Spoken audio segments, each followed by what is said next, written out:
തിരുവനന്തപുരം വർക്കലയിൽ 48 gram MDMA പിടികൂടി. ചിറയൻകീഴ് അഴൂർ സ്വദേശി ശബരിനാഥ് പിടിയിൽ. വർക്കല പോലീസും ഡാൻസ് ഓഫ് സംഘവും സംയുക്തമായാണ് പരിശോധന നടത്തിയത്. വിവരങ്ങളുമായി അജ്മൽ ദിറാർ ചേരുന്നുണ്ട്. അജ്മൽ, പ്രതി ഇപ്പോൾ പോലീസ് കസ്റ്റഡിയിലാണോ? എവിടുന്നാണ് ഇദ്ദേഹത്തെ പിടികൂടിയത്? സച്ചിൻ, തിരുവനന്തപുരം വർക്കലയിലാണ് വിൽപ്പനയ്ക്കെത്തിച്ച 48 ഗ്രാം MDMA പിടികൂടിയത്. ശബരിനാഥ് എന്ന വ്യക്തിയാണ് ഈ MDMAയുമായി പോലീസ് പിടികൂടുന്നത്.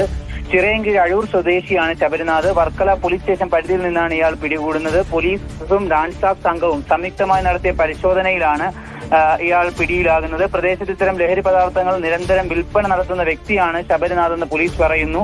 കൂടാതെ ഇയാൾക്കെതിരെ ഇത്തരത്തിൽ ചുമത്തിയിട്ടുള്ള കൂടുതൽ കേസുകളെ കുറിച്ചും അതോടൊപ്പം തന്നെ ഇത് എവിടെ നിന്നാണ് ഇയാൾക്ക് ലഭിക്കുന്നത് എന്നതിനെ കുറിച്ചും ആർക്കൊക്കെ വിതരണം ചെയ്യുന്നു എന്നതിനെ കുറിച്ചുമൊക്കെയുള്ള പരിശോധനയും അന്വേഷണങ്ങളും പുരോഗമിക്കുകയാണെന്നും പോലീസ് അറിയിച്ചു. സച്ചിൻ, ശരി.